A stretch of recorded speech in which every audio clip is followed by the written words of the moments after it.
রাজা ভাতখাওয়া এনআইসিতে এদিন বক্সা ব্যাঘ্র প্রকল্পের থেকে বন মহোৎসব আয়োজিত হলো। বিভিন্ন অনুষ্ঠানের মধ্য দিয়ে এদিন বন মহোৎসব পালিত হয়।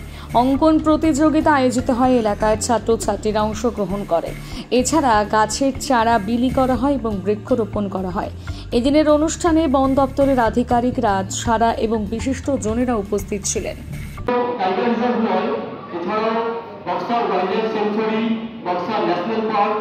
এবং ইস্টার্ন ডুয়ার্স এলিফ্যান্ট রিজার্ভের একটি পার্শ্ববর্তী অঞ্চলকে ইকোসিস্টেম হিসেবে ঘোষণা করা হয় এবং কনজারভেশনের জন্য একটি গুরুত্বপূর্ণ বিষয় হিসেবে আলোচিত।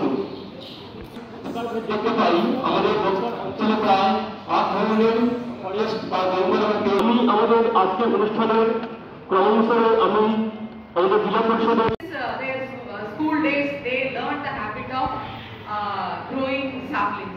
हम लोगों का इतना सुंदर डिस्ट्रिक्ट है यहाँ সাফল্যমণ্ডিত হোক আপনাদের মাধ্যমে হবে।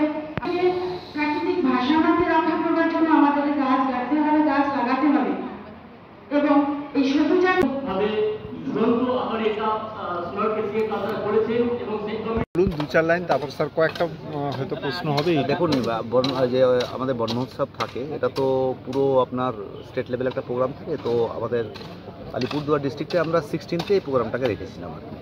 প্রোগ্রামে যে আমাদের কার্যক্রমগুলো ছিল ওগুলো তো আপনারা দেখলেন।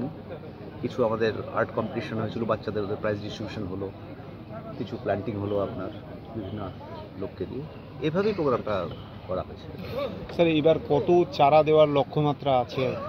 মানে যেটা আমরা জানি যে কেউ এসে চাইলেই 1টা 2টো বা 5টা এরকম চারা পাবে আর কি। তারপরেও স্যার মানে কীরকম লক্ষ্যমাত্রা? মানে আমাদের ডিস্ট্রিক্টে আপনি বলছেন? হ্যাঁ স্যার, ডিস্ট্রিক্টে আমাদের যে যত চারা চাইবে এইভাবে দিয়ে দেওয়া হবে। তো এই 7 দিনের মধ্যে ওটা ফ্রি দেওয়া হবে। বাকিটা আপনার যে আছে, যে যেরকম দাম নিয়ে দেওয়া হয় সেটা গোটা বছর দেওয়া হবে। গোটা বছরই